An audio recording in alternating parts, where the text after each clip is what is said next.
작가의 오두막에 오신 것을 환영합니다.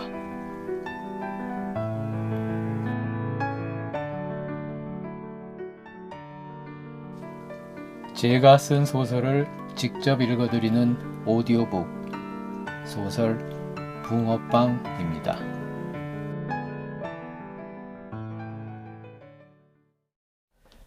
보기 안쓰러울 정도로 여윈 얼굴의 소년이 차에서 내렸다. 소년의 얼굴에는 그늘이 짙게 드리워 있었다. 언젠가 붕어빵 판매대에서 카페 안을 들여다보던 선글라스와 운전기사가 소년의 양쪽에서 나란히 걸었다. 그들은 지하주차장의 엘리베이터를 탔다. 선글라스가 11층 버튼을 눌렀다. 엘리베이터는 건물의 왼쪽 끝에 있었다. 11층에서 내린 일행은 오른쪽으로 난 복도를 따라 유학원 입구를 향해 걸었다. 소년은 고개를 푹 수그린 채 힘없는 걸음을 억지로 내딛고 있었다. 저쪽 끝 유학원 입구 부근의 복도 양쪽에는 누구나 집어갈 수 있도록 각종 자료 등이 꽂혀있는 책꽂이와 테이블 등이 있었고, 그 주변에 유학원에 방문한 것으로 보이는 몇몇 사람들이 벽에 붙은 포스터를 쳐다보고 있거나 안내서를 들고 읽고 있었다.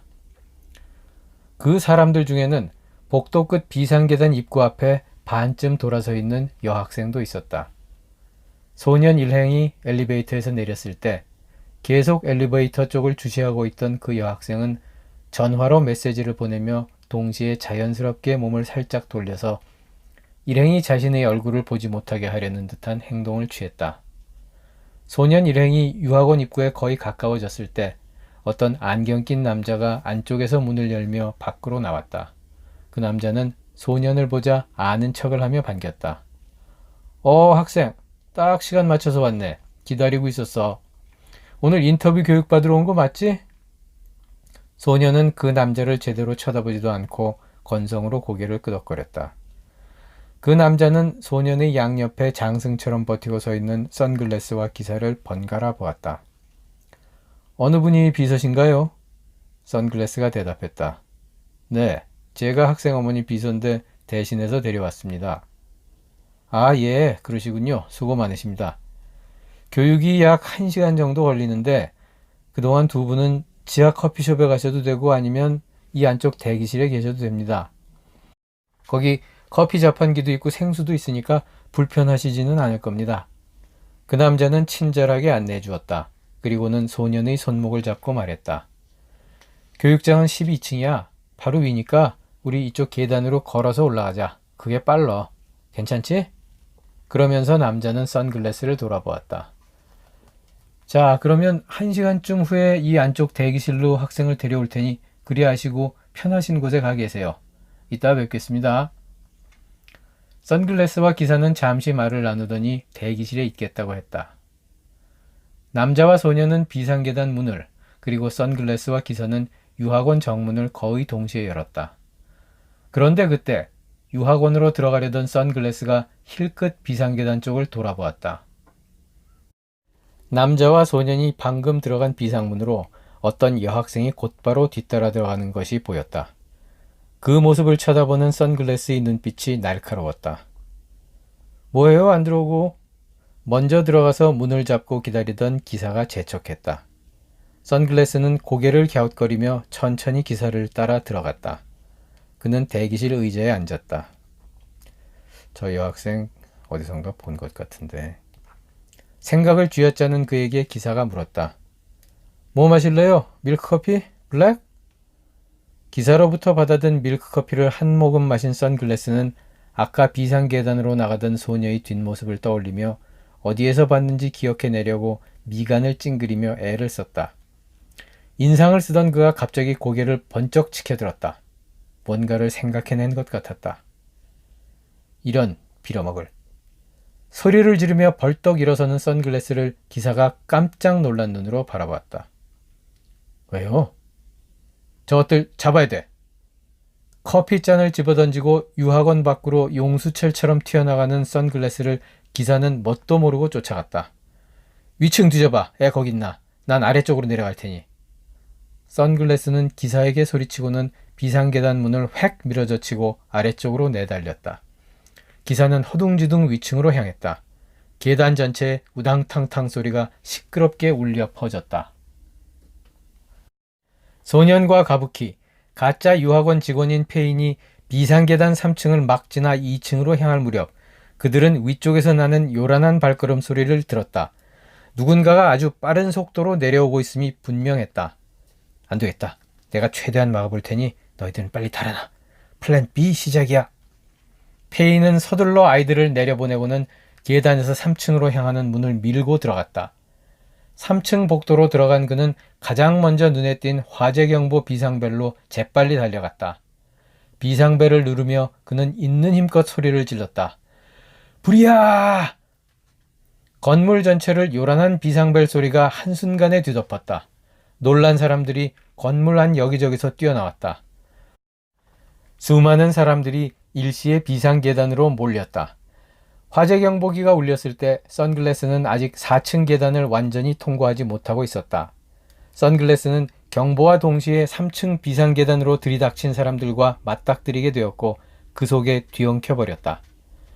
선글라스가 사람들을 마구 밀치면서 간신히 1층 로비로 나왔을 때 이미 그곳은 건물 전체에서 몰려나온 많은 사람들로 북새통이 된 상태였다.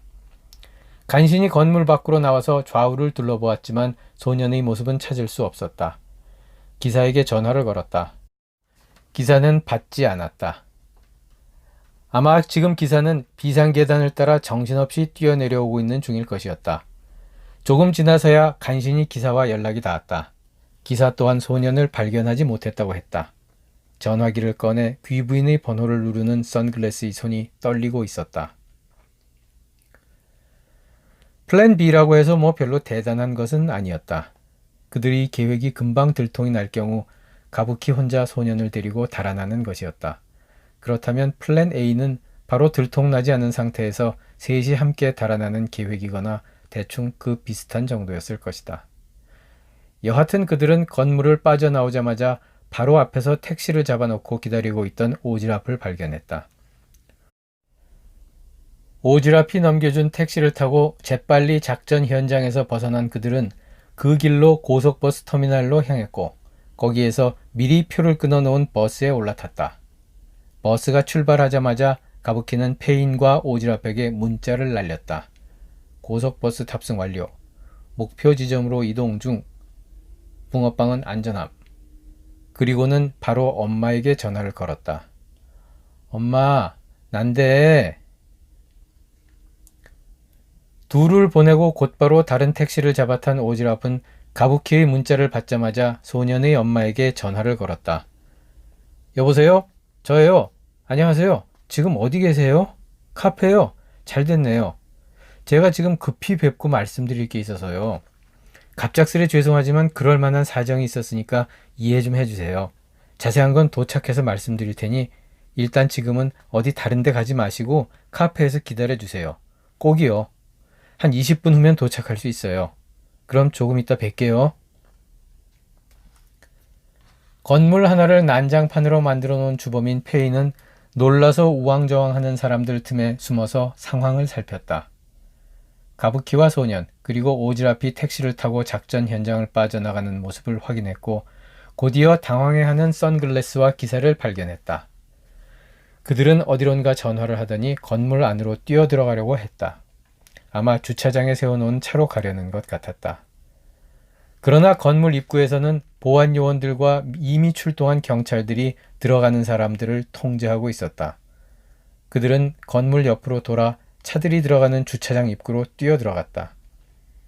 페이는 재빨리 지나가는 택시를 잡아탄 뒤 잠시 동안 그들이 나오기를 기다렸다. 곧 선글라스가 탄 차가 밖으로 나왔고 차는 빠른 속도로 달리기 시작했다. 페인이 오지랖에게 전화를 걸었다. 선글라스가 카페 방향으로 무섭게 달려가고 있으니까 서둘러.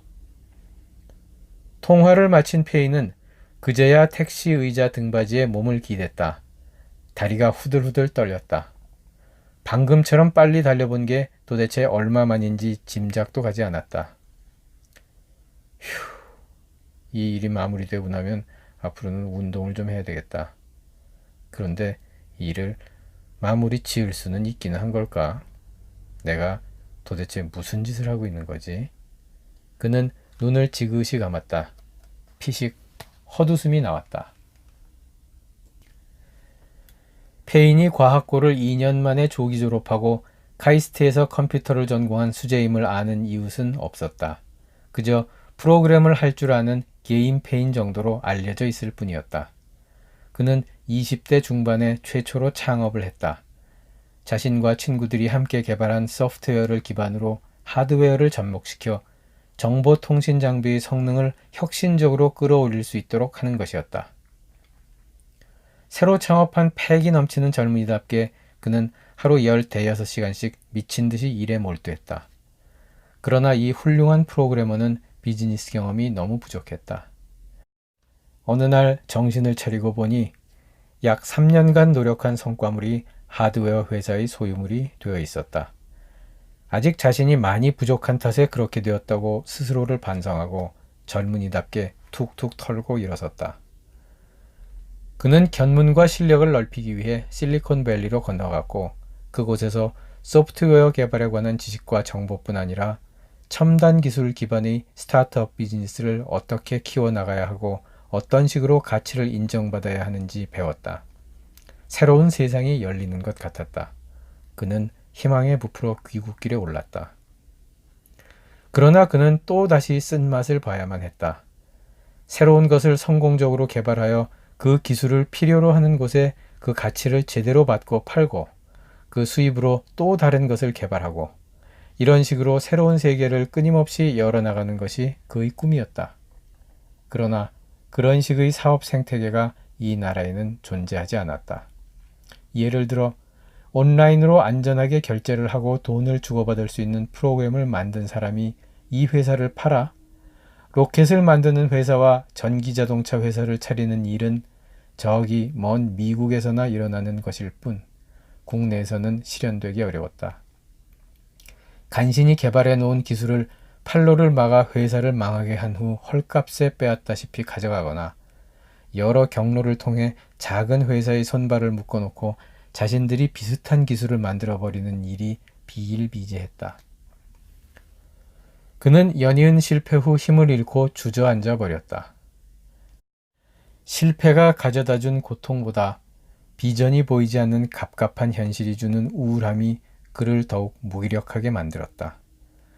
그는 세상과 담을 쌓고 지금의 옥탑방에 스스로를 가둔 채 게임에만 몰두하면서 아무런 생각도 하지 않으려고 애썼다.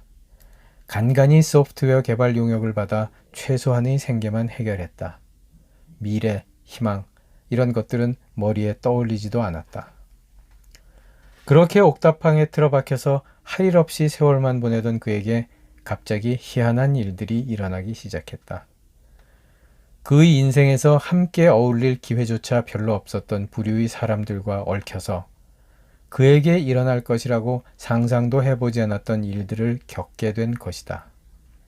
그 과정에서 그는 자신도 모르는 사이에 변해가고 있었다. 나는 우물한 개구리였어. 어느 날 그는 속으로 이렇게 중얼거리고 있는 자신을 발견했다. 페인이 이번 작전을 주도한 데에는 이유가 있었다. 명석한 두뇌와 뛰어난 능력만 있으면 무엇이든 할 수 있다고 굳게 믿고 앞만 보고 달리던 자신이 실패라는 수렁에 빠져 허우적거리면서 점점 더 고립의 늪으로 빠져들고 있을 때 돌연 접하게 된 이 사람들과의 교류가 마치 그의 숨통을 터줄 신선한 공기처럼 느껴졌기 때문이었다. 이런 세상도 있구나. 자신이 아는 세상이 전부인 줄 알았던 한때 과학 영재이자 컴퓨터 수재는 전혀 새로운 세상이 그에게 보여주는 생생한 삶의 모습 앞에서 갓 태어난 어린아이처럼 모든 것을 새로 배우고 느끼기 시작했다. 게다가 우연히 알게 된 모자의 안타까운 상황을 보며 측은하게 여기는 마음이 저절로 솟구쳐 오르고 한없는 연민을 느끼는 체험도 하게 되었다. 그는 스스로에게 놀랐다. 지금까지 자신의 내면에 이런 마음이 있는지조차 전혀 몰랐기 때문이다. 이번 기회에 나라는 존재는 잠시 잊어버리고 순전히 남들을 위해서 뭔가 해보자. 자기만을, 자기의 목적만을 생각하고 경주마처럼 달려오던 30여 년의 인생에 일단 매듭을 하나 지어보기로 한 것이다. 페이는 태어나서 처음으로 자신이 마음을 열었다고 느꼈다.